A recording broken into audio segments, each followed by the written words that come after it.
Welcome to the second Rural Journey Speaker Series session. My name is Kester Nucum, and I'll be your moderator today. And I am very excited to be hosting this speaker series session because we have two of Putnam County's biggest STEAM education advocates who have helped usher in STEAM for many of the students in Prescott South Elementary and Middle and Capshaw.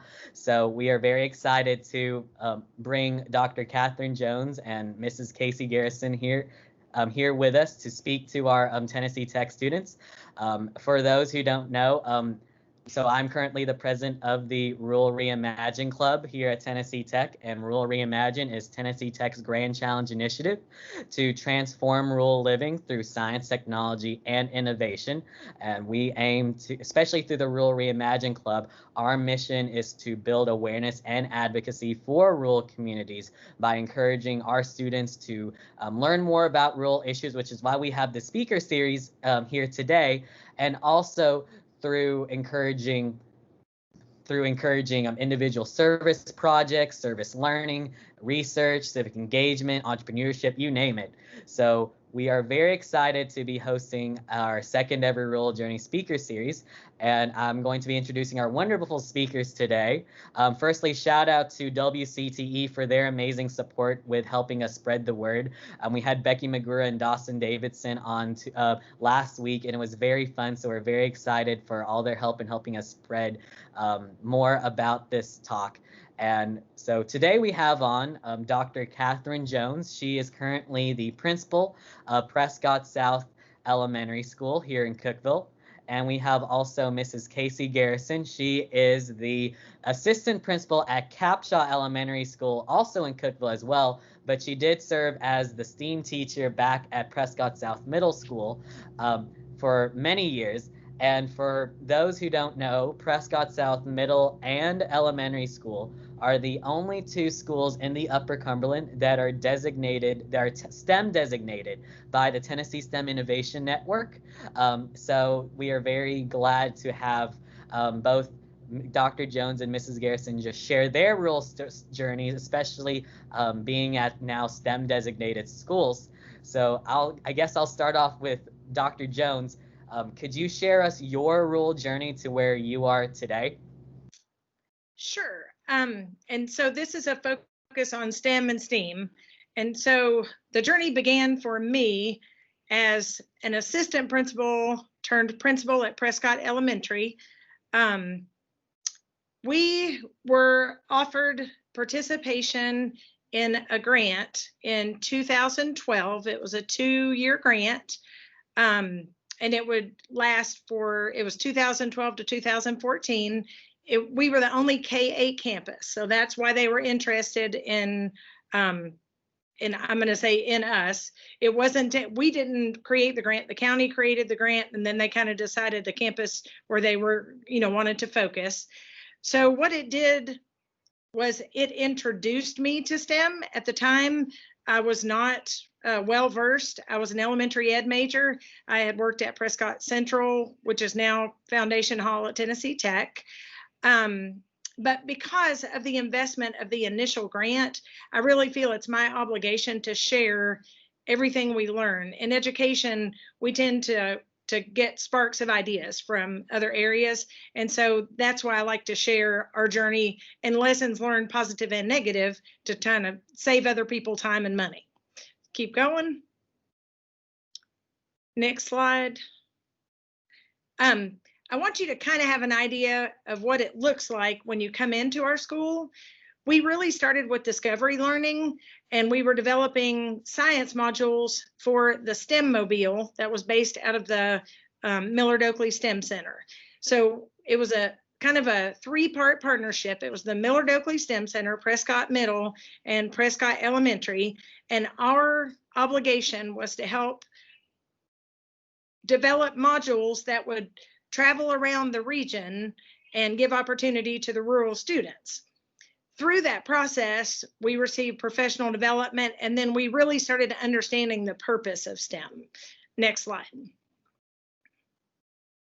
So we learned quickly that all lessons had to be standards based because we can't spend educational minutes on something that's not.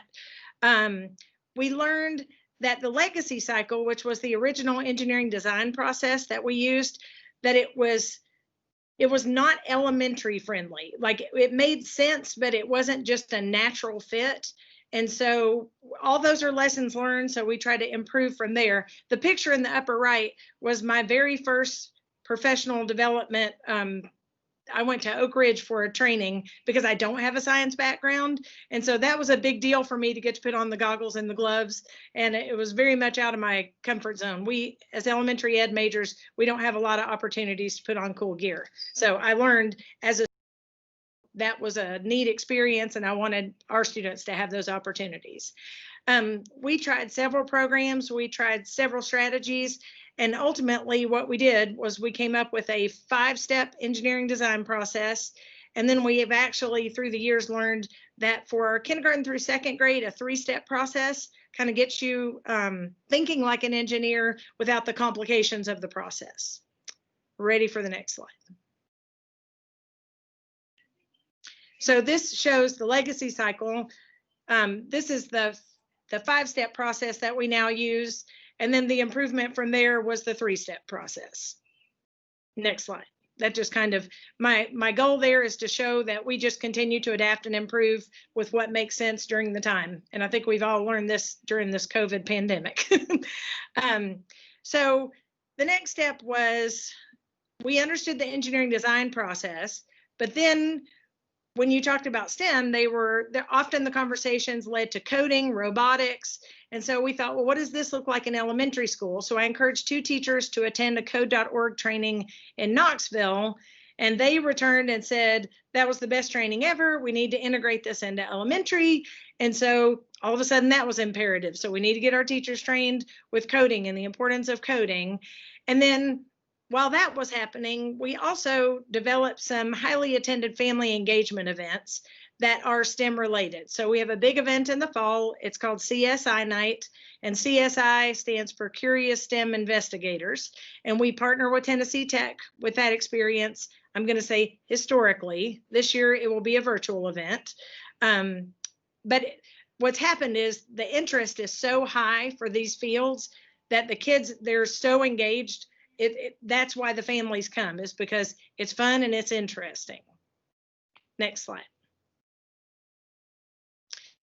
This kind of gives you an idea as to what STEM can look like in an elementary school. Last year, our theme was aeronautics. So every year we have a STEM theme, and last year it was aeronautics. This year it's manufacturing. But when we have a theme, then there are, I'm going to call them pop-ups, just special places around the building that will meet the theme. So we had a bulletin board. I have in-law who lives in Pensacola. So I went to the Naval Air Station and picked up the postcards and the poster and created a bulletin board. And it was so much fun to bump into kids or parents and children looking at the bulletin board and talking about the different aircraft. Across the hall from that, you can see me standing with the child. That was actually on career day, and the student dressed up as a pilot, which really excited me with an aeronautics theme. And we have career day every Halloween. So this Friday is career day at Prescott Elementary.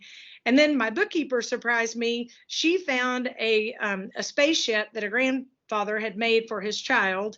And so it showed up in the office, and I had a group of triplets, and their mom substitute taught here. And so the triplets attended kindergarten. So I came in one day and they were all 3 in the spaceship, and they were taking off and going to the moon and talking about everything that was happening in the spaceship. So those pictures kind of give you a visual for what it can look like when you have a theme on campus, the experiences that the kids get to have. Next slide. This is an example of CSI night. So our Tennessee Tech resident teachers are generally the villains. So these are the 2 on the left. Those are 2 residency teachers from last year, and they were 2 historical pilots. And they ended up explaining their characters throughout the experience. It was Amelia Earhart, and she was actually our thief. She stole this the aeronautics alphabet and it was so she could memorize it. That was her goal. But the kids have to solve that mystery. And then you can see on the right, the gymnasium, we have a family challenge. There are lots of individual challenges at the family engagement events, but that was the family challenge. So they were creating stomp rockets, and then there was a board with bragging rights, so all the dads could write down what their family had done, or the moms, and the kids were so proud of the distance of their stomp rocket. So that was a lot of fun. Keep going. Next slide. At each grade level, we have a STEM career focus. So we have scientific thinkers, you can see by grade level on the left. So kindergarten through 4th grade, kids are exposed to some pretty great, I'm going to call them umbrellas of STEM careers. Then we also have an annual theme. And so I just listed the various themes that we've had over the years to just kind of show a little bit of history. But the fun in all of this is the student engagement. So the students are participating, the teachers get excited about it, and then that makes it more fun for the students. We have our family engagement nights revolve around the theme, the teacher data boards, the hall decorations, all of that that sets the tone for the year. And like I said, this year it's manufacturing. Next slide. To prepare for the manufacturing theme this year, we toured the Nissan plant last year as a faculty. That was one of our professional developments. And so this just kind of gives you a visual as to what it looks like when you take a faculty field trip versus a student field trip. And it was a great experience for all of us, because as educators, we don't know what happens in manufacturing. It's difficult to help students understand. So I needed the teachers to have that experience so they're able to express it to their classes, help involve them with that process. Next slide. Shouldn't be too many more. So we offer STEM at home. The first year it was such a success that the next year we did an invention, and then last year we made it a contest. So we have students who are inventors, they're problem solvers. So we send home a packet, and then they can invent something to solve a problem at their home, and that really personalizes it, makes it more personal to them. Next slide.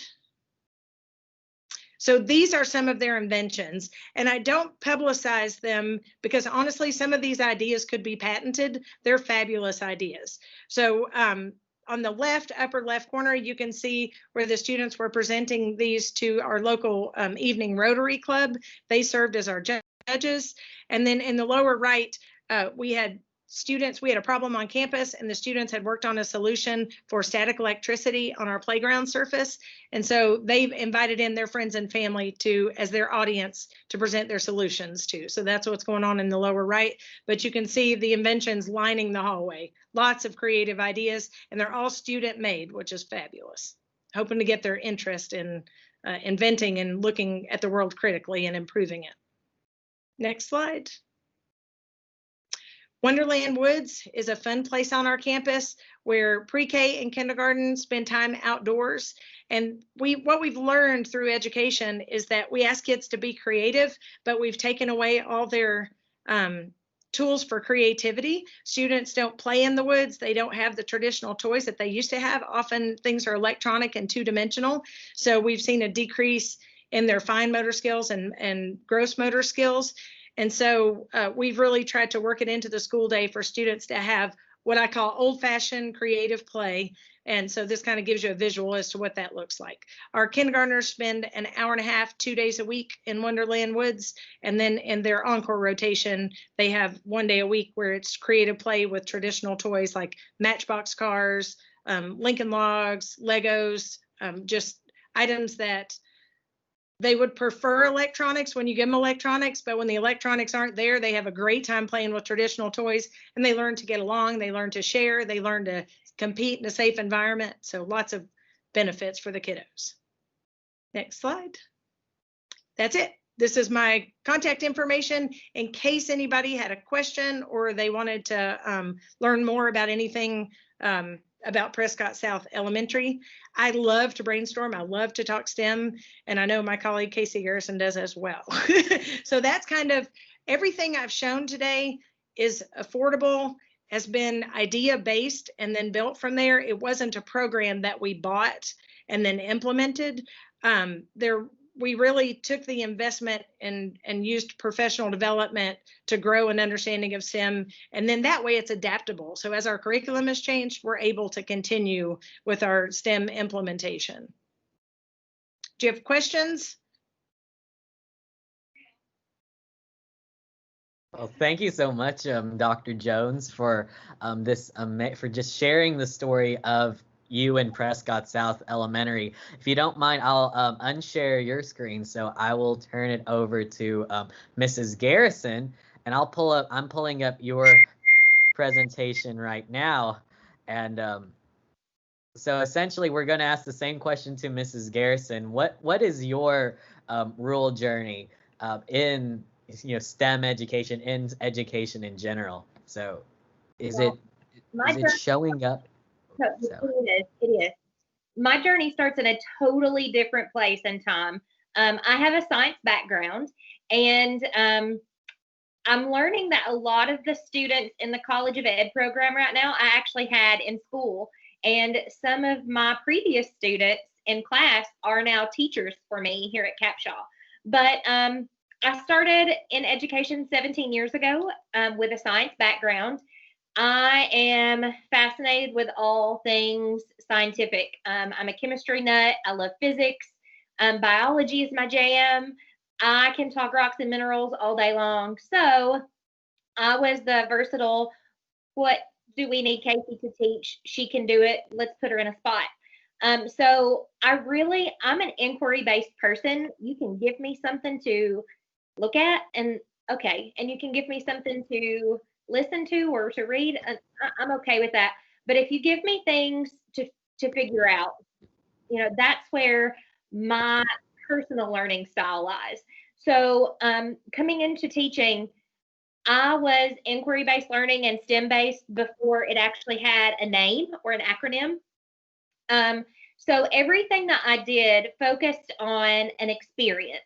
And so leaving the classroom, I actually joined Prescott South as an assistant principal. So Catherine was the principal at the elementary school, and I was an assistant principal. So that same beginning of the journey for Catherine was a beginning of STEM journey for me.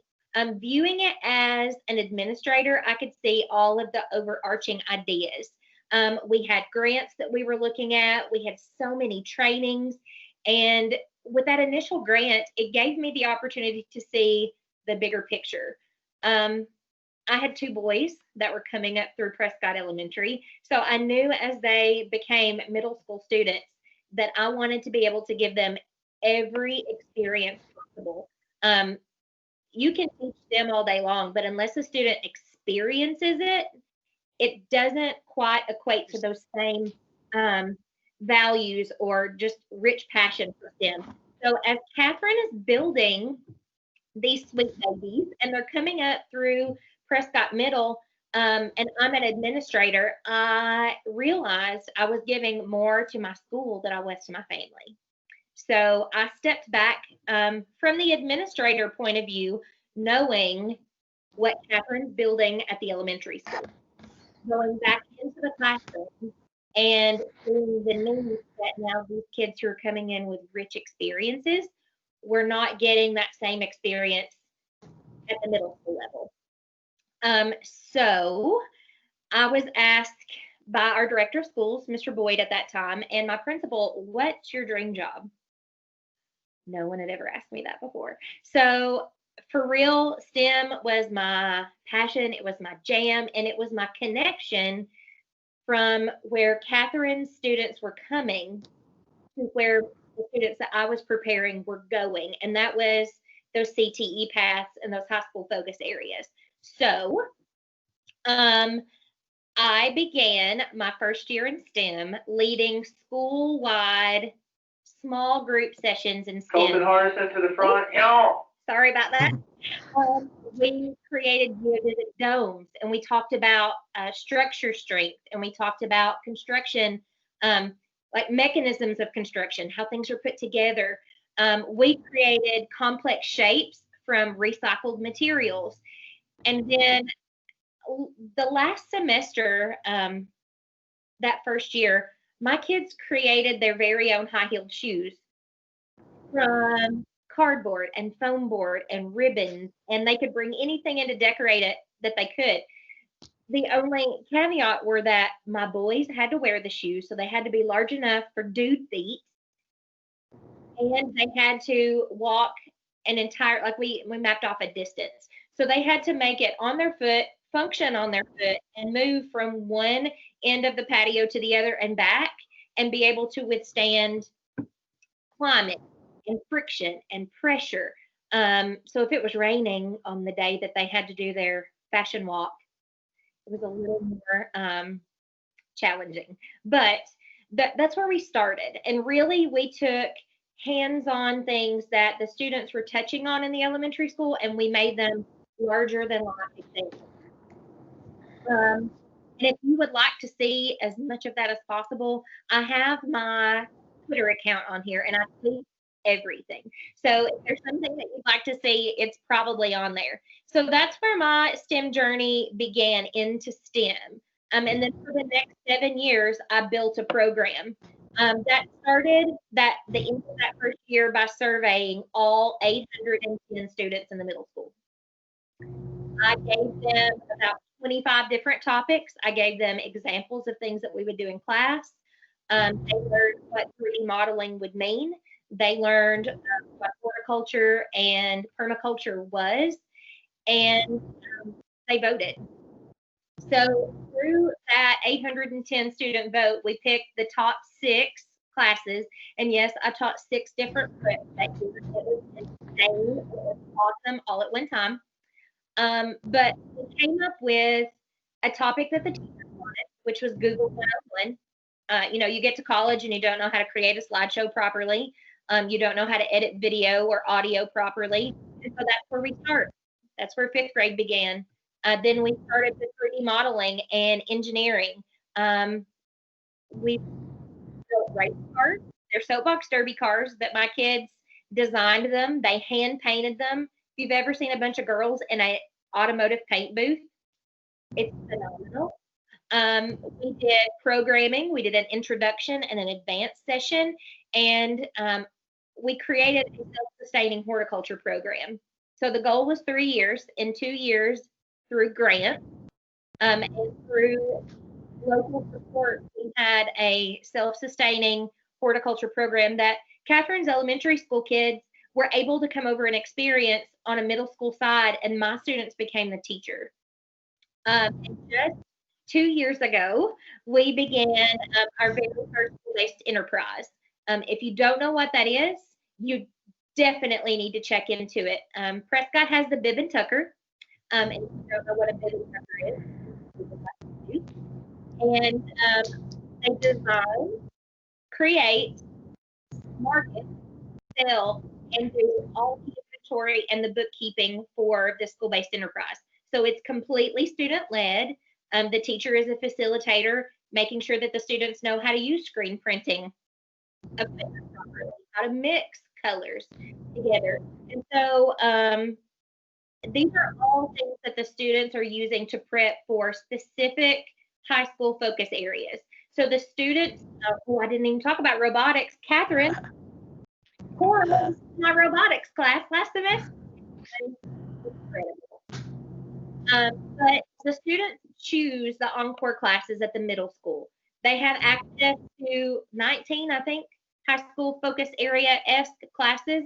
And so for me, it was crazy to provide 5 different classes to 4 different grades every single day. It's a lot of prep work, but it was absolutely worth it because the students could choose what they were interested in and blossom and grow in those areas.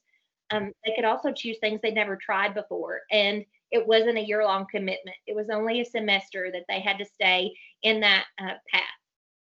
So Mr. Kester has my presentation. So what you're going to see through this, and we're going to go through it pretty quickly, these are 2 3D modeling projects that not only my middle school kids did in my classroom, but they are absolutely, completely collaborative with the elementary school. So with all of those events that Catherine was talking about starting to load, it takes a while. There's lots of things in there. You're going to see how we stepped through the process.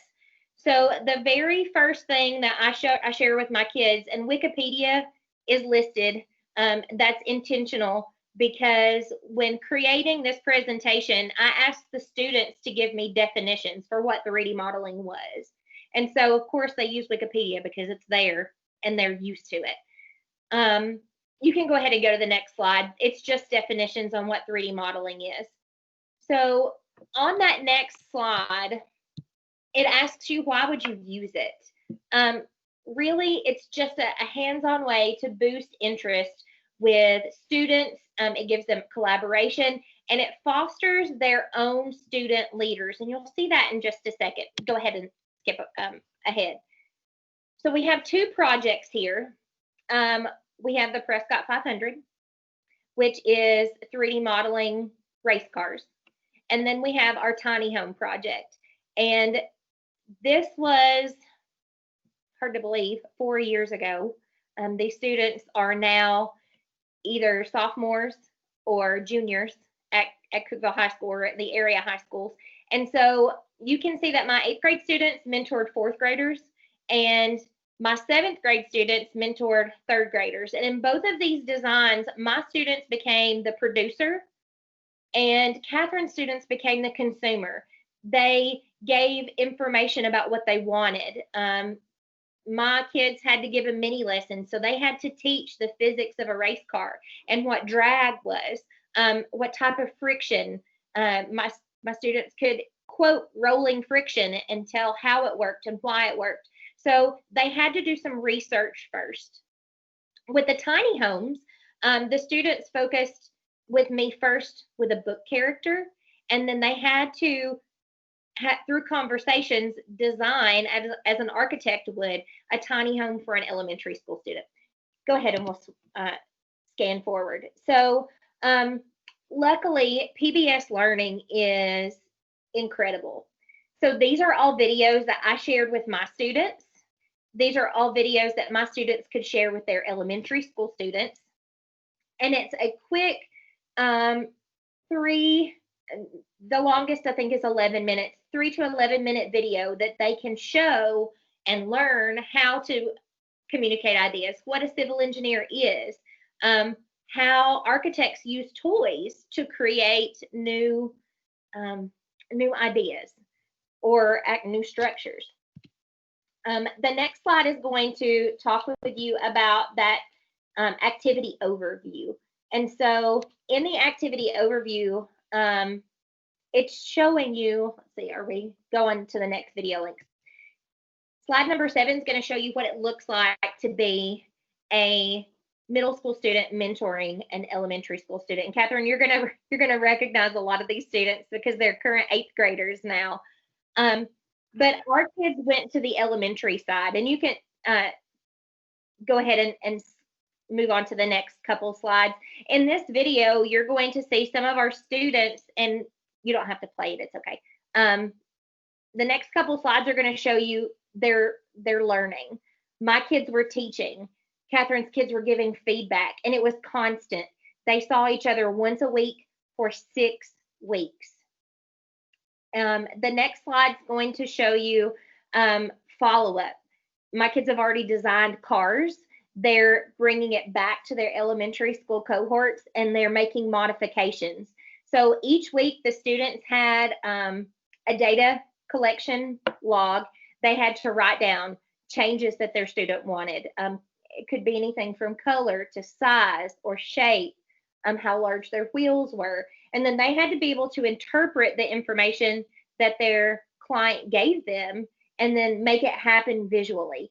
They used Tinkercad, which is a very easy to learn 3D modeling software. Autodesk is their mother company. And my students were successful in designing those. And that next slide is going to show you kind of what they look like. This is what our setup looked like. And I just want to point out to you, be advantageous and think of things that go outside the box. But when you think of those things, prepare yourself to take it home with you over Thanksgiving weekend and have 3 3D printers going all Thanksgiving weekend long. It was a great time. Those last couple slides that you're going to see on here talks about our tiny home event.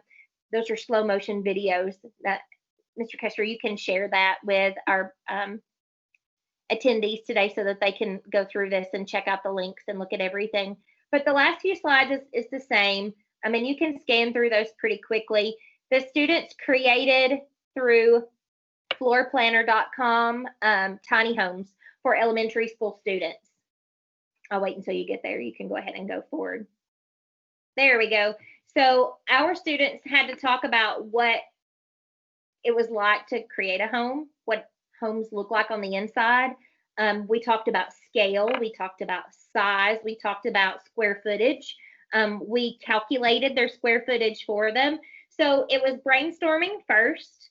My kids watched some videos with their kids. We did a lot of research. And as you scroll through the next couple slides, you'll see that live action, my students helping other students look at floor plans and what a floor plan is and how it works. And we built hands-on tiny homes. We did a tiny home inspiration guide.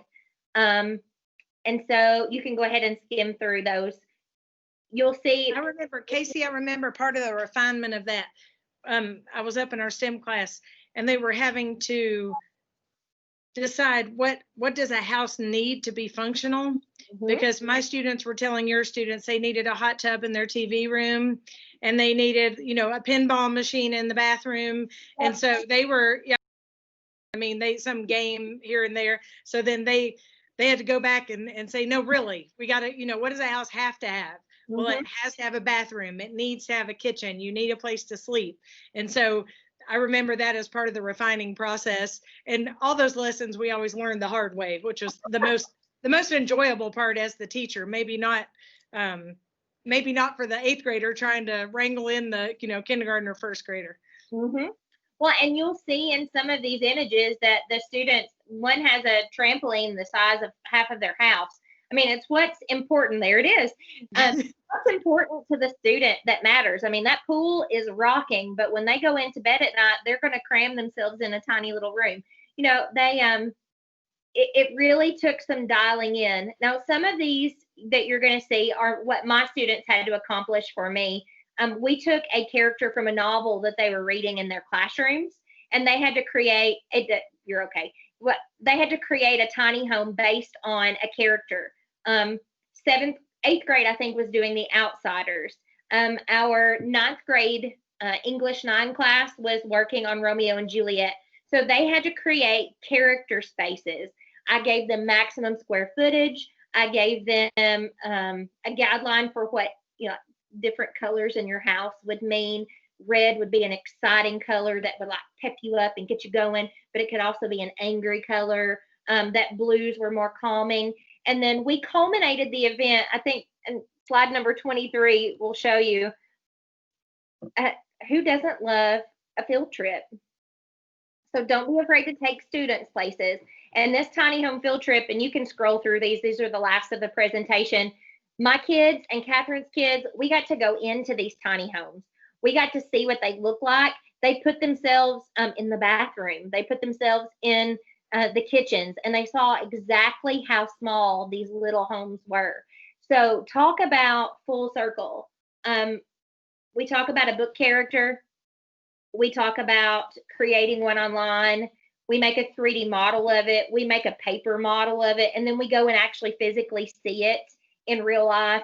It's those kinds of experiences that these kiddos are going to remember, you know, for the next 20 years. And we have students who were in that particular class that were my 7th and 8th graders who have now applied to colleges for architecture, or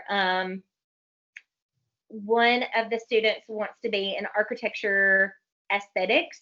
So she's more focused on the way that the architecture appeals to the eye and not necessarily its function, which is really cool.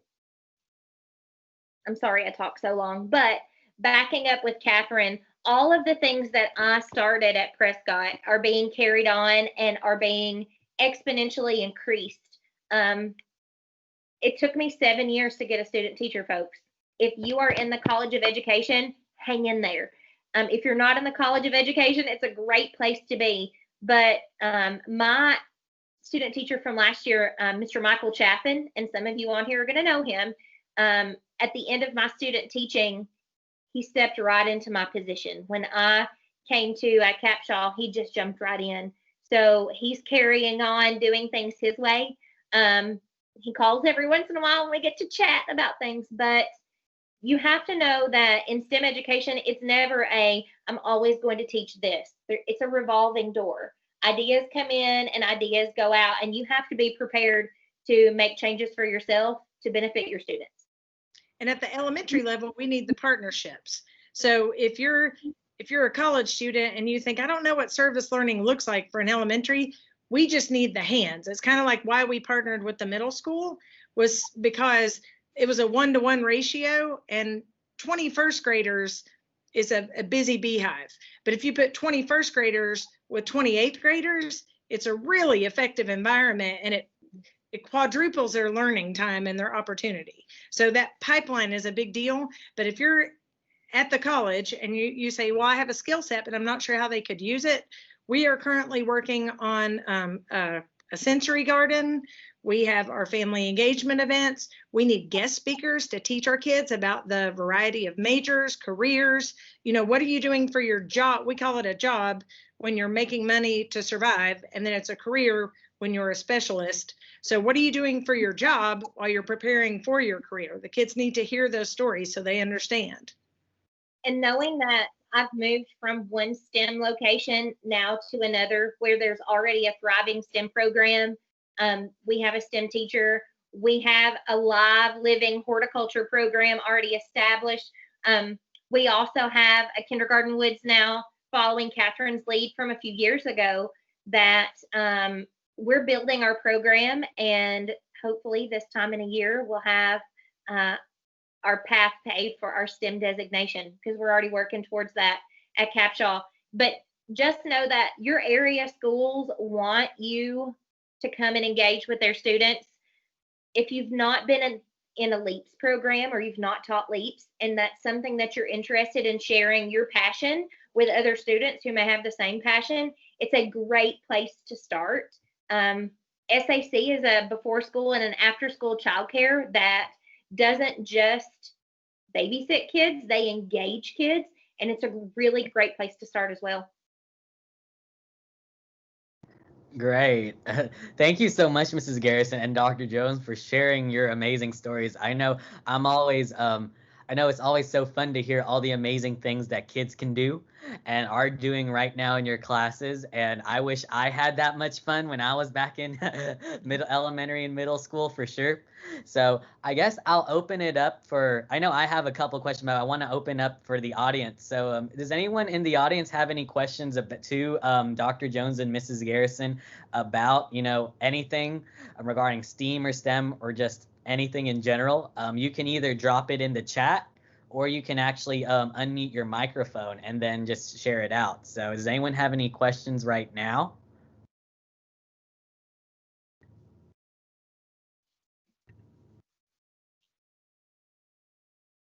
Maybe so I'm going to assume all of them in the beginning. So I'm going to assume they're typing. So I'll ask this question. So I know over the summer I've talked with a lot of, STEM educators about including, Mr. Chaffin at Prescott South Middle, who's doing amazing work. And he's told me, I saw his project, what he's doing with the Rural Collaborative.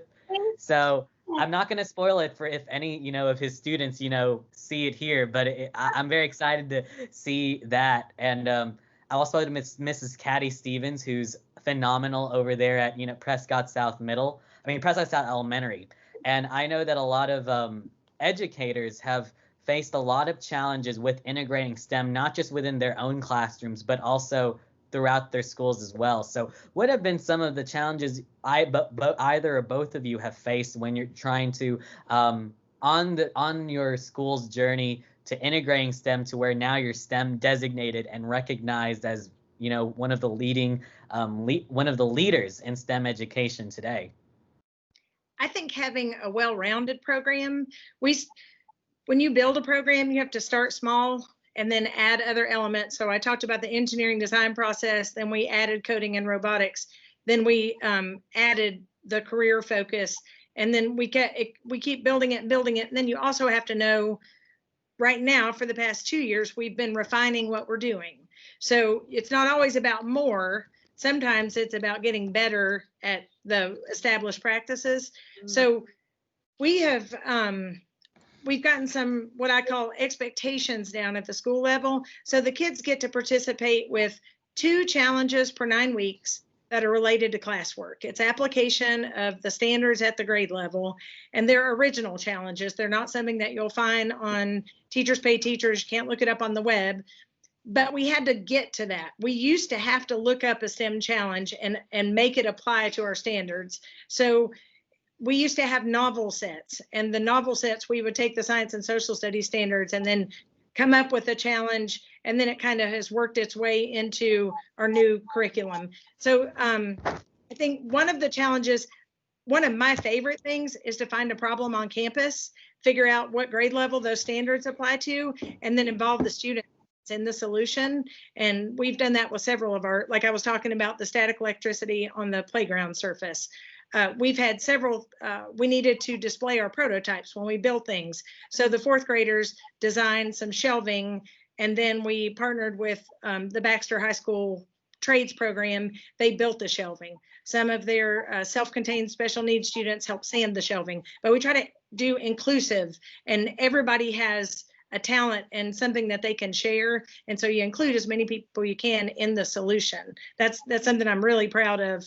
I like the partnerships in the community. So I'm thrilled with what you're doing with Rural Reimagined, because I am a community builder. I appreciate that very much. I can echo that as well. I think that the largest program that we've completed on the middle school side with the most participation is our Racing to STEM, which was our soapbox derby creation. You know, I had 35 kids in that class, and they were in groups of 4s and 5s. And I had 8 different businesses in town that purchased the kit for us, which comes in thousands of parts and pieces. There's a way to put everything together. You have to sand the base. You have to rub it with tung oil. You have to come up with a solution on how to get the paint to stick to the body, because it's recycled milk jugs and nothing sticks to it. So my kids had to go through the thinking process while they were going through the learning process.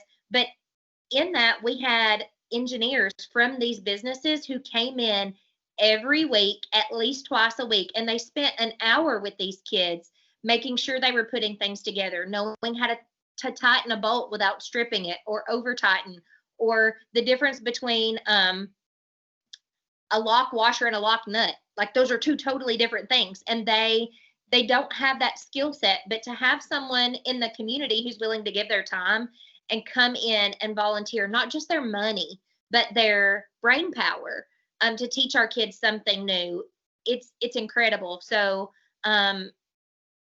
community partnerships are a huge deal. And I know that Catherine and I have shared some of those community partnerships, because they move from her building to our building when we do something extra large. So I actually have a question in the chat, actually, from Brennan Angus. He's one of our club members, who's been very phenomenal. He's an electrical engineering freshman. So he asked, how much have the STEM programs affected the culture of your schools? For example, how much have you seen students have more STEM-related careers, and how much do middle schoolers enjoy the programs and working with elementary students? So I'll start with, because this started in 2012, I'll say, so 2012, 13, and 14, we were, I'm going to say, dipping our toes, figuring it out. Okay. So for about 6 years, I feel like we've been growing and changing the program. So if you were a 3rd grader then, you add, 6 years, you might be an 8th or 9th grader at this point. So we're not really reaping the rewards yet. However, I've warned the CTE teacher, the supervisor, they're coming, and they're going to be a lot of them.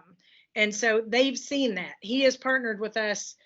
Once he understood what my intentions were, I have connections with the CTE supervisor, which is not logical for an elementary principal, but he understands what I'm preparing the kids for, because we want to fill those jobs. We don't want those jobs to remain unfilled. We want to tap those kids' talents and help them realize it at a young age. So I hope I'm answering the question, but it's coming, and they're coming to tech, and they may not. One of our big statements is that all jobs aren't going to be STEM jobs, but all jobs are going to require STEM skills. So we're teaching kids to work in groups, to communicate, to look at things critically. So the first time you do it doesn't mean it's finished. It's time to improve it. So we're hoping that Tennessee Tech is going to start seeing some students who can take the criticism for improvement, not be offended and shut down. And I'm not saying that's a generalization, but it's something that we were seeing in society, was that people weren't able, when their boss gave them their evaluation, it would irritate them, instead of, hey, those are opportunities. I get to get better at what I'm doing. So we're really creating a generation of improvers. They understand that failure the first time is part of the process. It's okay, and you go from there. Those are some of the benefits, I think. Ms. Garrison, Casey? I can totally echo that. I will say that when you influence the way that a student engages with someone they don't know, that you influence the way that they engage with the population in the school as a whole. So if they're engaged with what they're doing, they're loving what they're doing, they don't have time to be off task, because their brain's consistently thinking of, like you said, that better solution. They don't have time to get into trouble. They don't have time to think of other things that they could be doing, because they're consistently engaged on what is presented in front of them. They also have a better understanding of the purpose for their education. Mm-hmm. When I went to school because it was what I was told to do. And that's pretty much, that was the purpose of my education until I was an adult. It was what was expected of me. These students are owning it. They're understanding the value of their ACT score, that they want to have. They want to learn the most they can, because it's going to open up the door for the opportunity. We want them to have the job career that they want, as something they enjoy, but you have to qualify for that. It's a competitive field. The CTE, the trade schools, they have waiting lists that are years long now. You want to be the best at what you can do. So we want to encourage them to persevere and succeed and do the best they can do, and give their education a purpose. So it's not just STEM class where they're wanting to succeed, but they want to read to understand. They want to solve math problems, because then they see, I'm going to do that math problem in this setting, just for a solution, which is what engineers see. They use math to solve problems, but when you're in 4th grade, you may not realize, you really need your math in life. And to double up on that, you had talked about, Catherine, leading into their CTE careers. The first year that we had horticulture, I had 7th and 8th graders. The high school focus area for FFA, it's really ag science. It's one of your high school 9th grade science pathways. You're either PWC, which is physical world concepts, which is more mathematically based, more physics based, or you could be an ag science pathway, which is going to be more biology based, chemistry based. So if you were doing pre-med, or you are interested in something other than mathematical based careers, more science based, you could do that. The year prior to our horticulture program beginning, there were 21 students that entered the ag science pathway. After my first year of horticulture, there were 81 students in the ag science pathway. I'm really good friends with the 2 ag teachers at the high school, at Cookeville High School, and they were like, what are you doing? Because their programs now are not just those students who always grew up on a farm and are just taking it because they know it. they're those students who are like Dawson, who are agribusiness based, who know that they love the ag side of things, but they're going to grow a business and they're going to be an entrepreneur someday. The third year, I had these kids, most of them in horticulture for 2 years now. There were 127 or 128 kids who entered the ag science pathway. So that small bit of influence, teaching a kid how to landscape a bed or how to start their own food source, is growing exponentially because the students see, oh, it's not just farmers. This is plant science and animal science and pre-vet, all of those things wrapped up into one, where they would have just continued on a regular pathway, not knowing that it was available. The other part for me is students, myself, when I started college, after my second year of college, I changed my major. I thought I knew exactly what I wanted to do for the rest of my life. I thought, but coming from a rural school here in the Upper Cumberland and not having a clue what it was actually like in a real world setting, I changed my major. Best thing I ever did. I love what I do, but I want to prevent that for my kids, for Catherine's kids, for everybody's kids. I want them to know what's out there. So instead of spending 2 years where I don't feel like I'm meant to be, that's not an option for everyone else. They've already started a pathway because they love it in the lower grades, so that in middle school, they can test it out and try it, so that at the high school, they can really dig deep into it and maybe have an internship before they get to college and they're like, ugh, this is totally not for me. So middle school is that time where elementary school ignites. Middle school is where they figure out who they are and what they are and where they want to be, so that by the time that they get to high school, they're in those career paths before they even realize it. The second part of that question about the middle schoolers enjoying time with the elementary students, I think 80% of them enjoyed it. I think there are some who did not, and we figured out who they were, but the little kids didn't know. You know what I mean? It was just part of their class requirement. So as long as you're not doing damage to a human being, I'm good with trying something and then, figuring out the success level after. We can't partner this year. We have to be separate schools, separate entities. So because of COVID, we can't cross over for tracking purposes. But I look forward to the middle schoolers reading with our kids. Our kids love the attention. Elementary students can't have enough big kid attention, adult attention. So it's a good experience. Great preview for Catherine's kids who get to come and see, you get to do this when you're in 5th grade. You get to do this when you're in 6th grade. So they constantly are looking towards the future instead of just, I'm at school today and this is what I'm doing today. One success example is our CSI night. We used to ask Cookeville High School Beta Club students to come volunteer, and we would try to train them in 15 to 20 minutes to run a station. And it just wasn't successful. Like we had 2 or 3 years where it just wasn't successful. So then we asked Prescott Middle students who are younger, who should be less successful.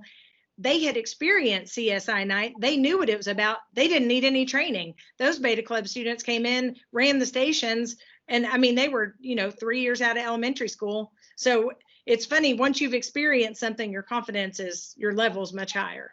So I think that's a definite success. And that kind of shows the effects of the program.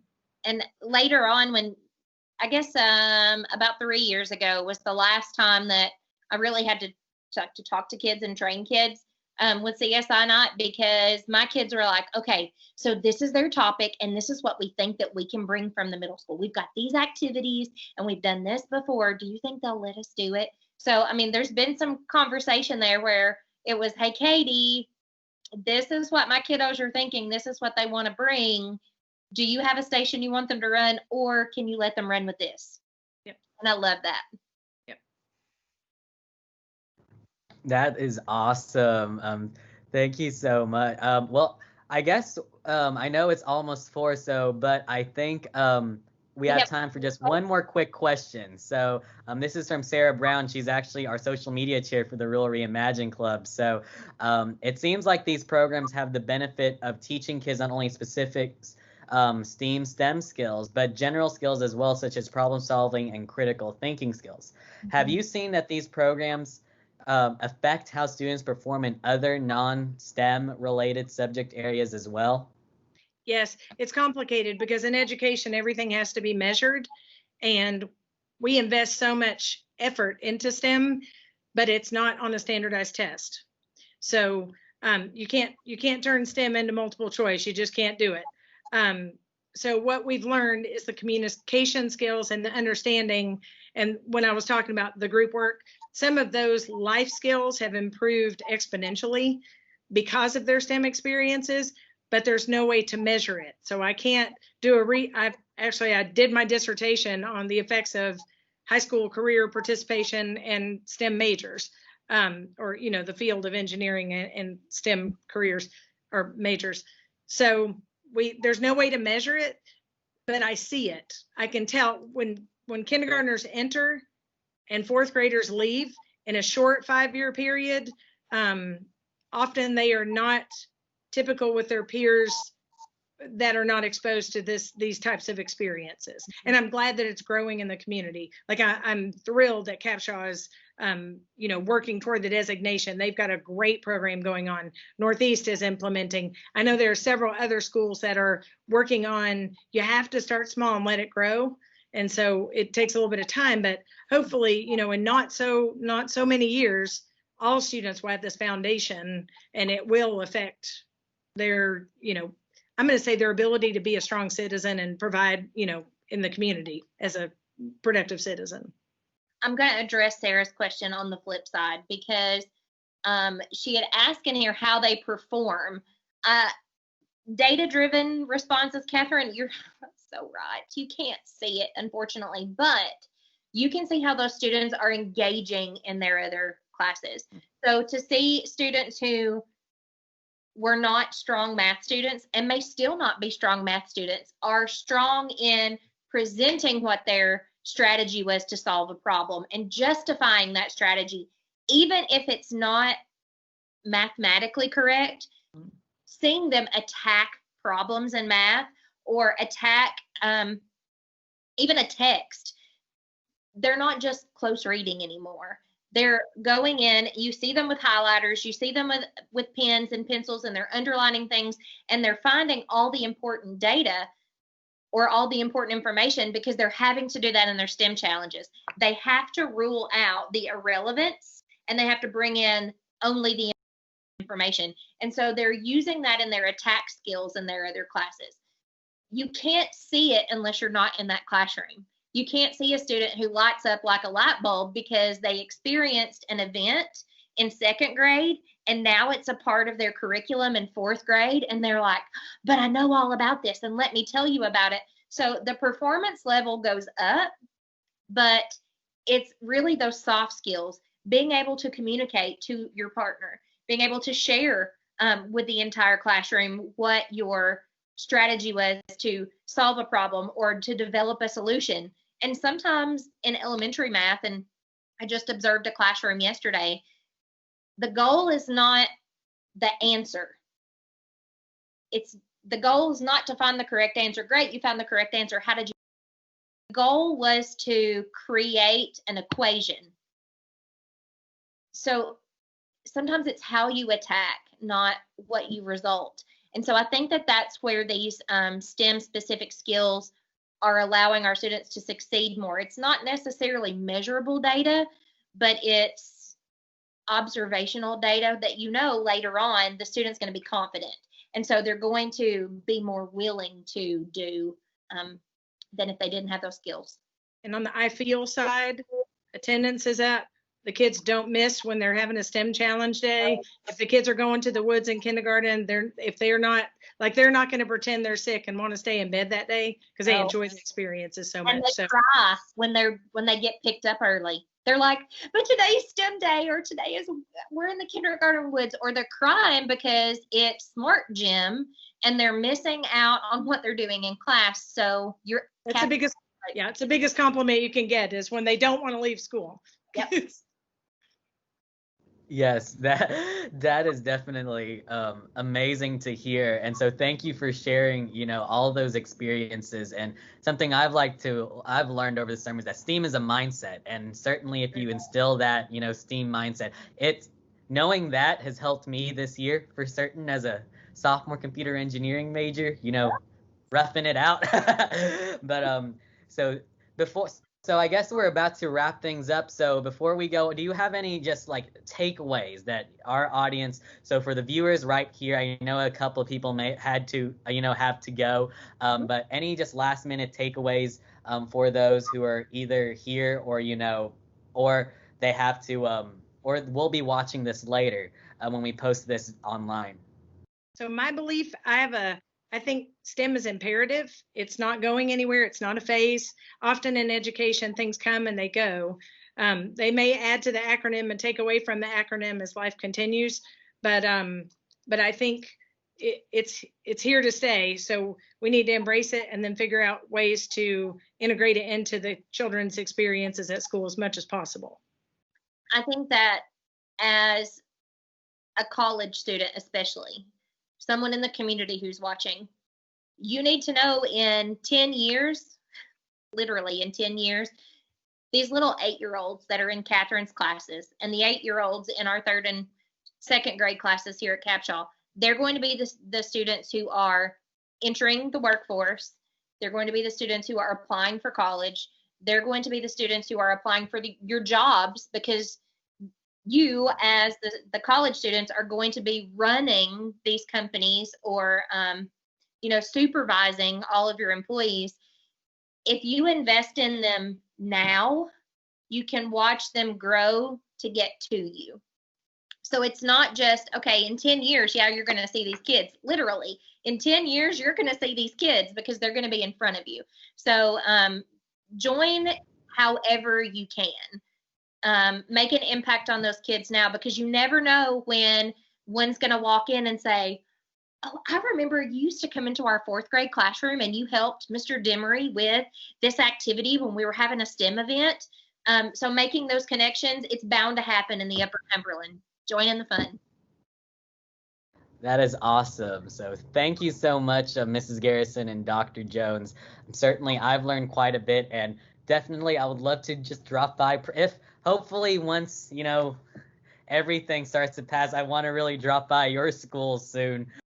I know that what you're both doing at your schools and at Prescott Middle are just some super wonderful and life-changing things. So thank you both for your hard work and changing these students' lives.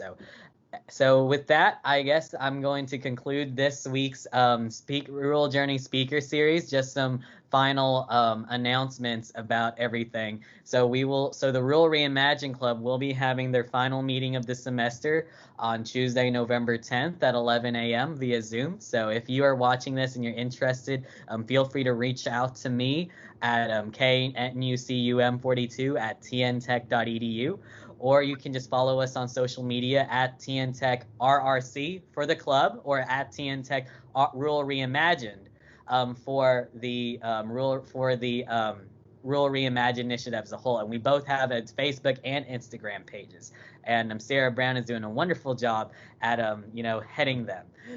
We will also be having our final Rural Journey Speaker Series session the following week, Tuesday, November 17th at 3 p.m. this time, and we will have Mason Hilliard. He is a wonderful person. He is currently an admissions counselor at Tennessee Tech, who services the West Tennessee region, where both he and I are from. He's actually from a county over, and he was the former SGA president as well as the former student trustee. So we are still on the search for our second speaker, but once we figure that out, we will spread the word as soon as possible. So that's pretty much all I can think of announcements wise. So anything else you'd like to share? Any upcoming news, Dr. Jones or Mrs. Garrison, if for the community to get involved with anything? Or just reach out. I may reach out to you, Kester. I now know that you're engineer. Yes. And we're not afraid to Zoom at the elementary school. So So I may reach out to you to see if you have connections for me as opportunities arise. So I would love to involve your participants. For sure. I would definitely, for me, I'll be a participant for sure, if it fits with my schedule, but I will also try to find other people involved. I actually was able to get, I was working with a teacher back in Smithville, and I was able to get 3 other engineering students to, Zoom speak to her classes. So I'm always very happy to, help, very happy for me to visit and to get other students to visit as well, or help with coding. But definitely. So with that, thank you all so much for coming to this week's Rural Journey Speaker Series. We will, if you don't mind, on the YouTube video, we will put out your contact information if that's okay with the both of you. So if you would love to, speak or help work with Dr. Jones or Mrs. Garrison at Prescott South or at Capshaw, please feel free to reach out to them. And so thank you all so much for coming to this session, and we look forward to seeing you at one of our upcoming Rural Reimagined Club meetings or one of our upcoming Rural Journey Speaker Series. Absolutely. Send us an invite. Thank you. Thank you. Thank you all for so much. So thanks for having us. Absolutely. Yes. Thank you.